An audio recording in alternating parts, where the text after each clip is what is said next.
Shalom guys, and welcome to another update from Israel. Wow, what a night it was. I mean, we have woken up in a totally different reality. Because last night, Israel attacked Iran. About a dozen Israeli planes left Israel, refueled midway, and struck military targets in Iran. About 1,000 miles away from home. I mean, this is like we're watching Top Gun live now, the movie, with Tom Cruise. I mean, this is this kind of difficulty stuff that only Hollywood would produce and said that this is possible. And Israel somehow did it. They attacked Iran 1,000 miles away from home. Now, what did Israel attack in Iran? So here you can see the nuclear facilities that everybody thought that Israel will attack first. However, this attack looks like a preparation for something much, much bigger. Because this time Israel focused on crippling Iran's ability to defend itself and started by destroying the air defense systems such as the S-300 and S-400 that Iran got from Russia. Now, this is one of a few examples when we can clearly see a confrontation of a Russian military technology against an American military technology. F-35s against S-400. And in this critical battle that we saw last night, F-35s were much better because all of Israeli planes returned home. Now, for Israel to get to Iran, it's not easy. It's a huge distance. And in between, we have two hostile countries of Syria and Iraq. And now, if you followed my previous reports, you might remember that I told you that Israel is working hard on opening the gateway to Iran. And to do that, you need to get rid of the radars that are in Iraq and Syria. And Israel in recent days, recent weeks, has been working hard to eliminate those radars.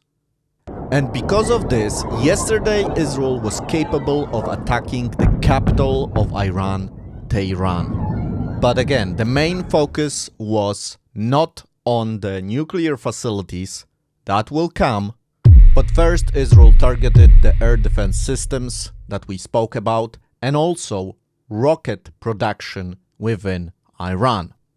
So, after today's brilliant military operation, most, if not all, of Iran's high-tech air defense systems have been destroyed. And now the skies of Iran are open to Israeli planes. Here's another video showing you the night in Iran yesterday, and it was not a peaceful night for the Iranian people.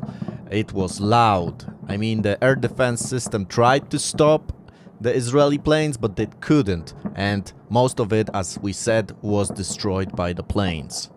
So, Israel not only destroyed the air defense systems, but also destroyed Iran's capability to respond to Israel, because a lot of the rockets were actually destroyed by Israel. So now, actually, is when the Iranian regime should be really, really worried, because not only they cannot defend themselves, they cannot threaten Israel as much as they could. They are really in a tight spot, and Israel has done a brilliant, brilliant attack on Iran. And it's really a miracle that all the planes return safely home. I mean, it's like a movie. It's like from Top Gun, as I said, this mission, this crazy, crazy mission. But it worked. And it's fantastic for Israel. I mean, it's amazing, but it's like a miracle that actually happened. Again, another miracle that we can see. So I would like you to look at this situation from a perspective.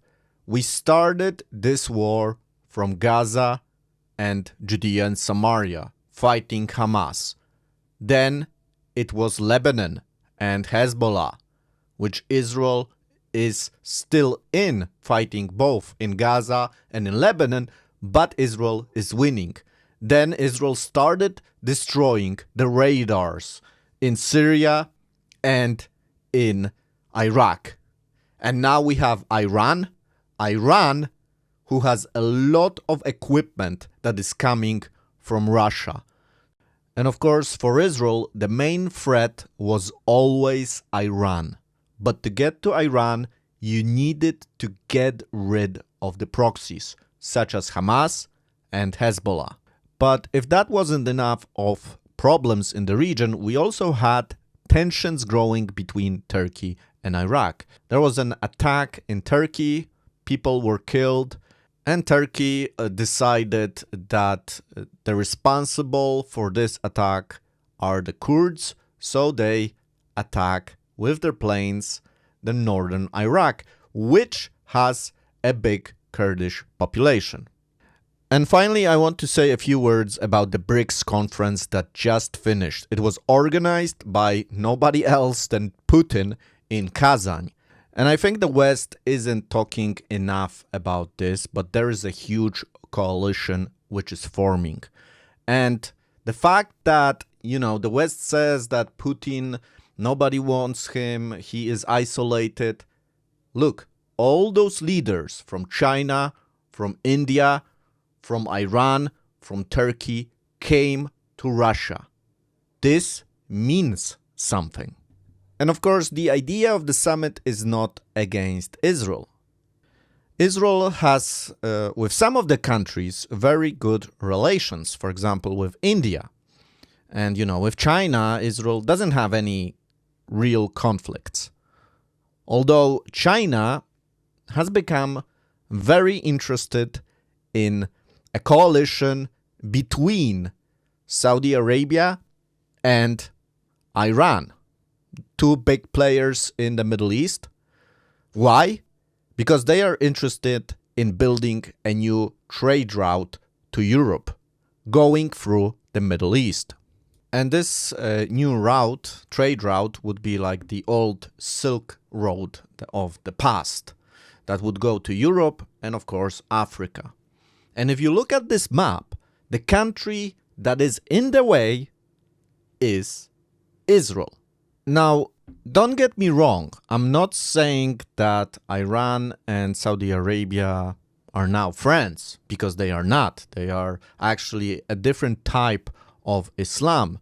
In Iran, we have the Shia, and in Saudi Arabia, we have the Sunni, and they hate each other. And it's far from loving each other.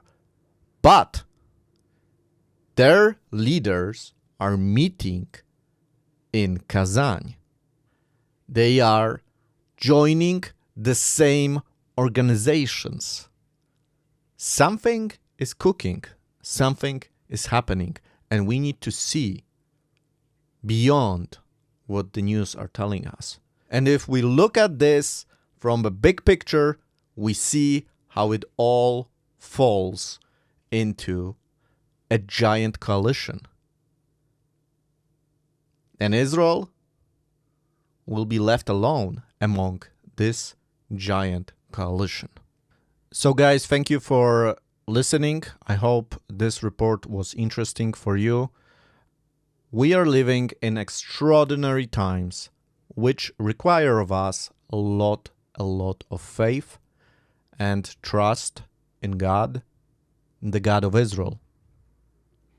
So, I'm sorry that maybe today my report was a little bit rushed. It happened last night. I was away from home and I just got back and I did what I could to create all those maps and everything for you. But I hope this will help you. If you would like to support this work, make sure to check out the links below this video. There will be a link to my Patreon. Probably this is the best way to support this ministry, to support this channel, is through Patreon. So if you feel like this is useful, you can support me, and I will be very grateful for that. Any amount is really helpful. Also, I want to say that it's important that you would stay connected also through Telegram, for example, or X, because they are separate from YouTube. And if something happens that I cannot share anymore on YouTube, I will be sharing on those two platforms. So make sure you sign up to those pages, and you will also find links to X and Telegram in the description of this video. Finally, give a like to this video, subscribe to the channel, and I will see you in the next episode, God willing. So, shalom.